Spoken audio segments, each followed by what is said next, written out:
The Institute of World Affairs at the University of Wisconsin-Milwaukee presents International Focus, a weekly discussion of the people and events behind today's global headlines. Support provided by Milwaukee Public Television and the UWM Center for International Education.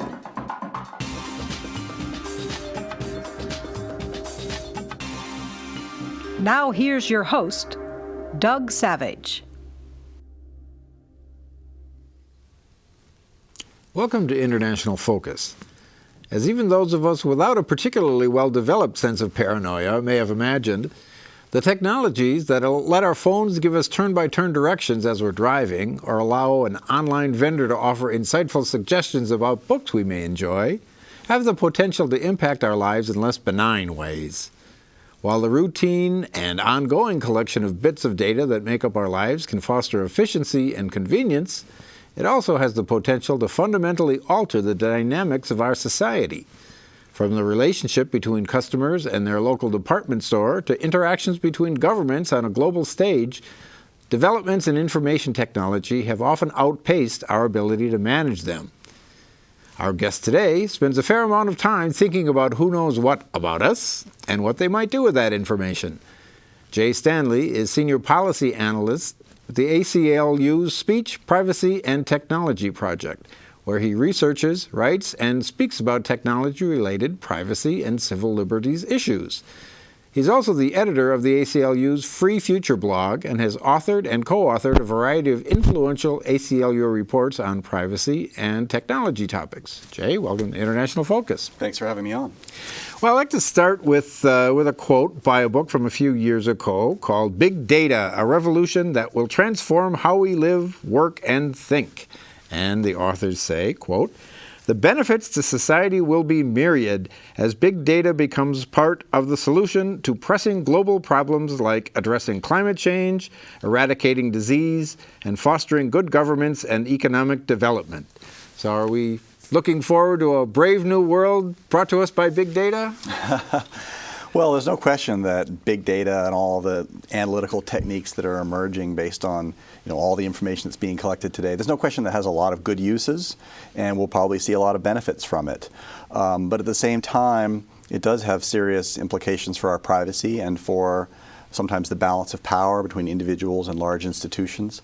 I think that there can be a tendency when people discover an exciting new tool like big data, there can be a tendency to sort of see it as the answer to everything, to try it out in every different area, see what it can do for you, to see it as the solution to all things. And then after a while, people realize that it's appropriate in some circumstances and not in others, and there's a backing off from it. But I think right now there's often a naive faith that big data will do everything for us and make the world come up in flowers. And while it will have benefits, the privacy implications can be scary sometimes. Well, I guess we should take a step back and really define what we mean by big data.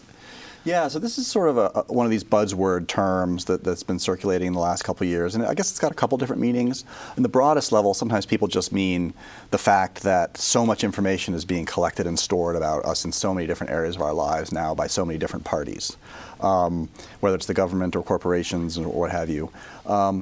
But it also has a more precise meaning, which is the ability to look at large data sets and to find patterns in those data sets, correlations, predictions that can be used to give insight into people's lives. And I guess it has a third meaning, which is big data is kind of like big oil or big agriculture. It means all the big companies that are increasingly in this space, billion-dollar companies that are collecting information about us and buying and selling our personal data. So let's talk a little bit about what that means. I mean, how does having a lot more information differ from having the same kinds of information but on a smaller scale? Well, I think that what big data analytics is making possible, sometimes it's been called the macroscope. Just like a microscope or a telescope lets you see things that are too small for your eye. In some ways, the macroscope, big data analytics, lets you see things that are too big or spread out for your eye. One of the famous examples that's been in the media recently was reported by the New York Times is the Target Corporation, which has tens of millions of customers around America. They keep track of what people are purchasing, and they have big data analysis people who look at all that data and try and figure out how they can use it. And one of their guys discovered that there's 15 or 20 products that if you start buying them, it's a very strong indicator that you're pregnant. Things like unscented, if you switch from scented to unscented lotion, cotton balls, and things like that. And so they start sending out flyers to their, not only can they tell that you're pregnant, they can get a pretty good idea what your due date is. And they start sending out flyers to their customers with, baby-related things, but they found out they would freak people out if they saw that Target knew that they were pregnant. So Target would take the flyer and they'd throw in, even though they were targeting it to a pregnant woman, they'd throw in things like ads for lawnmowers and things like that. So the pregnant woman wouldn't know what Target knew. And then there was one case where a father came in to Target and complained and said, "You sent this flyer for the baby things to my 16-year-old daughter. Are you trying to encourage her to become pregnant?" And was very, very mad, and the manager apologized, and he called him later and apologized again. And then a week later, the man called up Target and said, "I think I need to apologize to you. There are some things going on in my house that I didn't know about." And it turns out his daughter was pregnant, and Target knew that she was pregnant before her father did, just from big data analytics. Just because of the huge view that they have across America of tens of millions of transactions and this very subtle pattern of purchases. And that's a kind of insight that big data can give a big company like Target or a government agency that it's impossible for an individual to get on their own. So, we can imagine if you want to sell more cotton balls and unscented oil to pregnant women, it's very useful for Target. What is the sort of applications on the government side, which I think many people would find equally, if not more, troubling? Yeah, well, of course, there's no question that the government's collecting a lot of data, including about American citizens, as we've learned, thanks to Edward Snowden. The government's Section 215 metadata program, as it's called, involves collecting records of every telephone call that Americans make domestically, who's calling whom. President Obama and other government officials have tried to minimize that and say, we're not collecting the content of your calls here. It's just the metadata. It's just, the time and place and who you call. But that's actually a very, very revealing set of information. If you know everybody that I call, you can build a map of my social networks, and you can tell things by certain patterns. If I'm a woman and I call my gynecologist, and then I call a cancer specialist, and then I start calling my family members, and then I call an estates lawyer, you don't need to know a word of what was actually said in any of those calls, but from the pattern you can tell this person probably has cancer.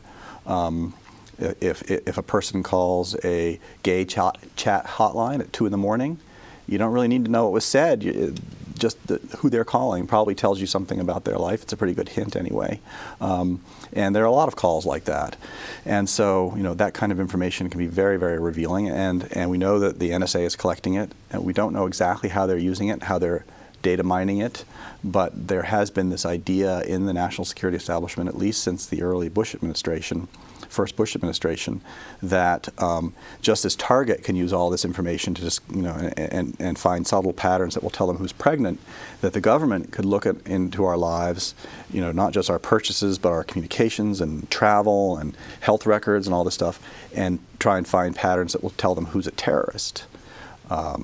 That is a very scary thing, because we don't want the government to thinking that it can go down the road of looking into our lives, looking over our shoulders, invading our privacy, just in case we might be suspicious, and giving rankings to American citizens and who's suspicious and who's not. Because in our tradition, in the Anglo-American legal tradition, in America for centuries, we've always lived according to the rule that the government doesn't look over your shoulder and invade your privacy unless it has specific individualized suspicion that you are involved in wrongdoing. It doesn't invade your privacy just in case you might be involved in wrongdoing. Doesn't enter your house, and it shouldn't invade your privacy in other ways either. So, there is this notion in the national security establishment that if they can just get enough data, they can find terrorists, and it does work well in some cases. For example, in finding credit card fraud, in Target's case, because they have a huge number of records and a huge number of cases. But terrorism, fortunately, is a very rare thing. It's really a freak event, and there isn't enough data to allow them to accurately predict who's going to be a terrorist. So the whole idea is not only scary in terms of rights and civil liberties and privacy, but as many experts have said in data mining, it's not an effective way to find terrorists. The effective way to find terrorists is to look at known evidence and work outwards using old-fashioned investigative techniques. Well, and that really begs the question of the relationship between sort of causation and real correlation. So they're really not the same thing when you're looking at data. Yeah, I mean, I think that one of the dangers of of these new techniques applied to these big data sets is that that people will be judged unfairly. There was a story on Good Morning America that a fellow found that his credit rating was lowered. And he asked his bank why, and they said, one of the reasons that we lowered your credit rating is because this store that you shop at, all the other people who shop at that store have bad repayment histories. So from the bank's point of view, it's a good bet for them. There's a correlation. There's a correlation. People who shop at this store tend to have bad repayment histories. He shopped at this store, therefore we're going to lower his credit rating. But from him, it's guilt by association. Just because I happen to shop at a store where other people were bad doesn't mean I'm going to be bad and I shouldn't be judged according to that criteria. And that's something that we see in many areas, and one of the potentials that ways that sort of these big data analytic techniques could be used and abused.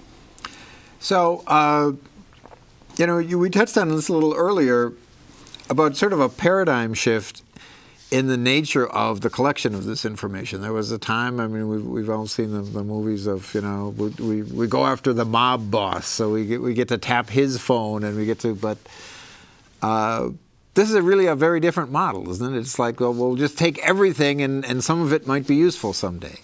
Yeah, that's right. I mean, nobody objects to the police chasing criminals and investigating crimes and chasing down leads and trying to, solve crimes. But I think that what we're increasingly seeing is this idea of collect it all. If we can collect all the records of what everybody is doing, then we will have this ocean we can swim through in any investigation and quickly and easily build links. Maybe try and predict crimes before they happen, in kind of a pre-crime kind of idea. And we're seeing it in the NSA, but it's not just the NSA. If we sort of agree in the NSA context to let the government save everything, not because it has evidence that you're involved in crime, just in case you happen to be involved in crime or terrorism, we're going to see that go beyond the NSA. We're going to see that start showing up in many other areas of life. In fact, we are already seeing it in local police departments with technologies such as license plate scanners, which is a relatively new technology that we're seeing spread across America very, very quickly. And these are little cameras that take pictures of your license plate. They, analyze it to get the figures, and then they quickly run your license plate against hot lists. And we don't actually have a problem with them checking for stolen cars or missing people or cars that have that are wanted for whatever reason. The thing is that these cameras, which can take 1,000 license plates a minute, every license plate that goes by on a busy highway or what have you. They're storing many police departments are storing not only the hits, but everybody's information. So you're a totally innocent person, your car's clean, you're clean, and now the police have the record that you were on this corner at this time, at this place at 2 in the morning, and over here at 2 in the afternoon, and over here at noon. And pretty soon, as the technology spreads and gets cheaper, and there's one on every block, it will become tantamount to the police putting a GPS on everybody's car and following them around. This idea of location tracking is another area besides the NSA where we're seeing this collect it all attitude.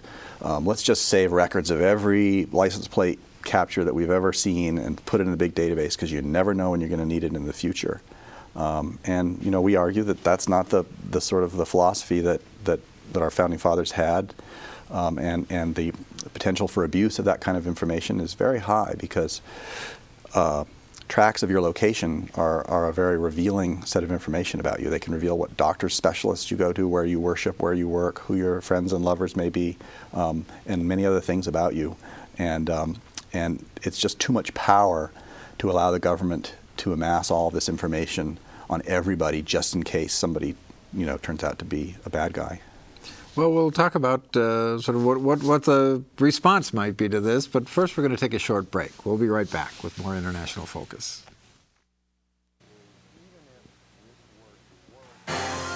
The Institute of World Affairs presents our community with a range of public programs relating to global issues, U.S. foreign policy, and the world economy. For more information about the Institute of World Affairs, call 414-229-3220 or visit our website at www.iwa.uwm.edu.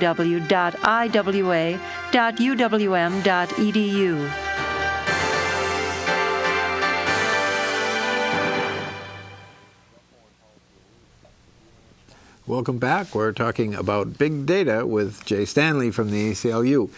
Well, one of the things you've written elsewhere was talking about sort of just the nature of this enterprise of big data collection. And I thought you cited a very interesting quote by George Orwell to the effect that if weapons are expensive, they tend to be used for repression on the side of the government, and if they're cheap, they can be used by people who are fighting that sort of thing.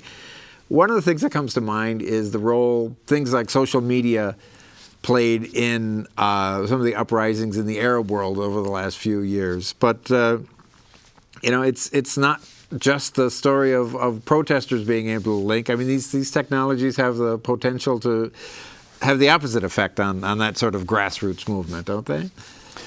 Yeah, I think we're living in a really interesting time right now because we have all these brand new technologies and everybody's figuring out how to use them and everybody's figuring out, how to make their lives better with them. But they're also being used by big companies to try to spy on individuals for financial reasons, for advertising, and the government's looking to use them for its own interests in terms of security and so forth. And often they're being used in ways that are unfair. And so there's like a contested nature to these technologies where, are they going to be technologies that help freedom, as social networking appeared to in the Mideast, as you say? And some technologies like, the photocopy machine in the old USSR was a technology that helped freedom. It was used by dissidents to copy underground literature and spread it around. And other technologies, and Orwell says tanks, tend to be tools of oppression. They swing power from the individual to the government. And I think that, there's a real danger that this whole big data technology, the macroscope, as I called it earlier, will be more like a tank than like a photocopy machine. That it will swing power from individuals to big institutions. Well, I think most people would be uncomfortable with a retailer knowing their daughter was pregnant before they did. So on the corporate side, I think you'd get a fair amount of agreement. But what about the argument that people often bring to the government side of, well, if that's what it takes to keep us safe, and after all, I'm not doing anything wrong, so why should I be bothered by this? Yeah, I mean, I hear that a lot, and they're good, fair questions. Obviously, everybody wants the government to keep us safe. We don't, and I don't think anybody wants to live in a big brother country where the government is looking over your shoulder at every moment. But I think that, as I argued earlier, that big data is a bad tool for stopping terrorism. Mass surveillance, trying to boil the ocean to find that one person in a billion who's planning a terrorist attack is not a good way, and many experts have said this, not a good way to stop terrorism. The best way to stop terrorism, and the way that most terrorist attacks that have been stopped were stopped, is by looking at known evidence, known suspects, and using old-fashioned shoe leather techniques to work outward. Now, your point about, I have nothing to hide, so why should I care if the government's doing this, that, and the other thing? And I hear that a lot, and I think there's a number of answers to it. One of them is, you may have nothing to hide, but a lot of people do have something to hide, and it's not something that that the government ought to have a right to disclose or the power to disclose. They might be hiding the fact that they've been diagnosed with an illness of some kind. They might be hiding the fact that they're gay.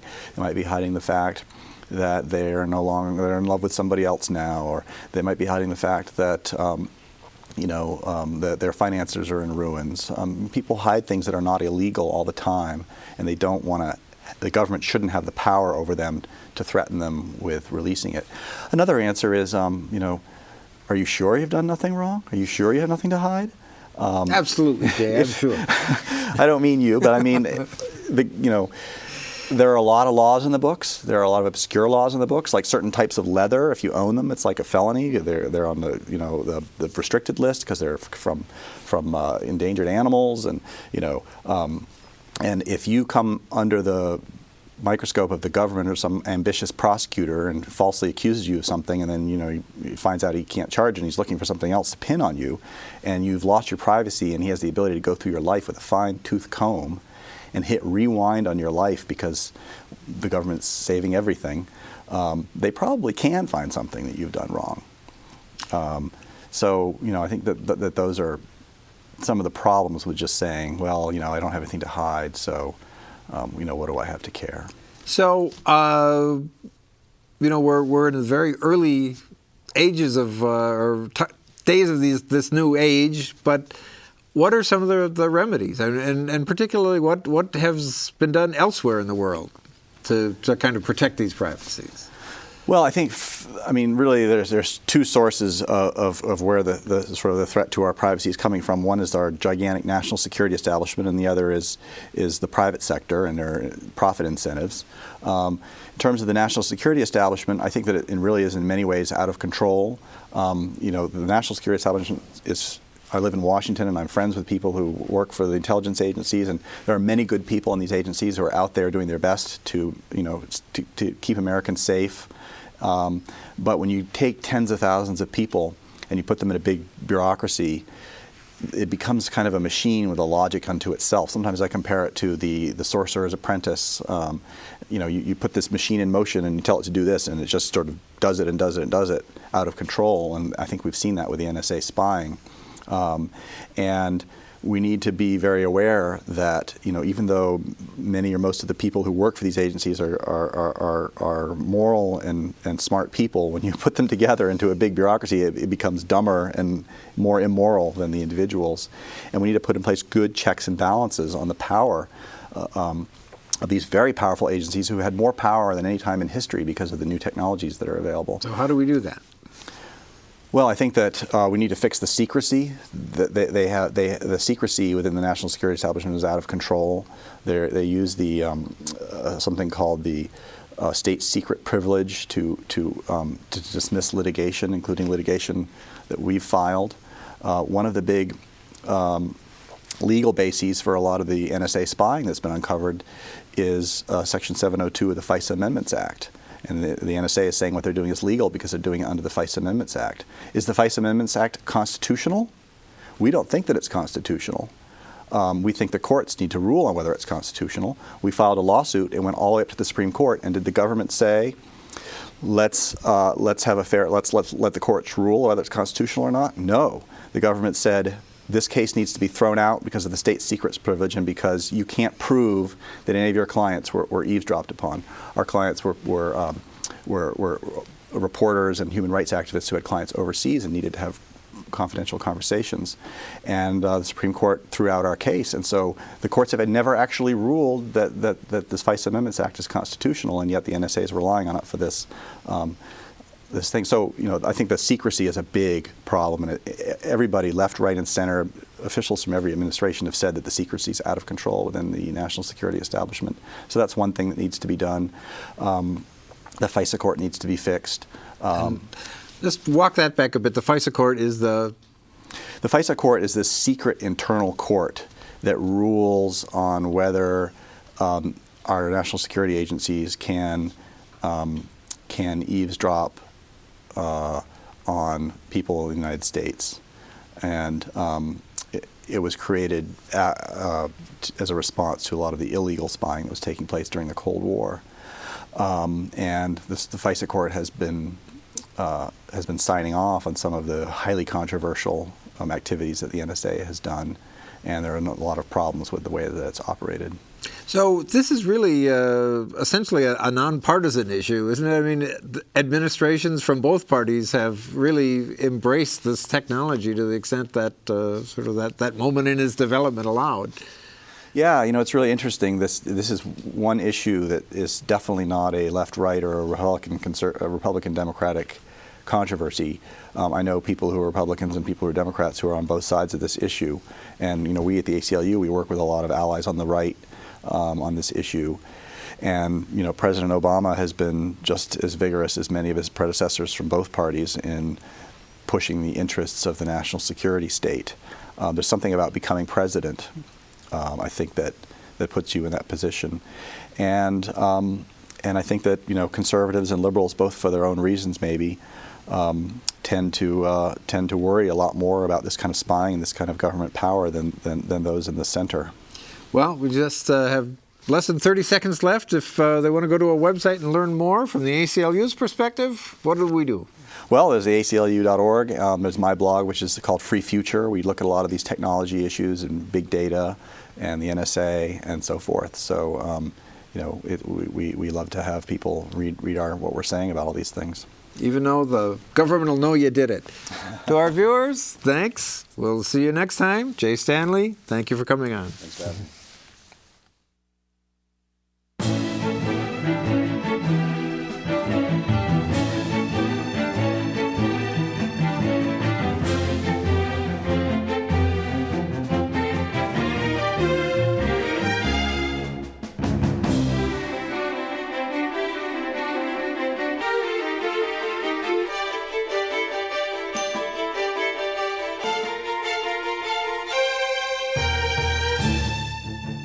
For information about the Institute of World Affairs and its many programs, or to become a member of the Institute, call 414-229-3220 or visit us at our website,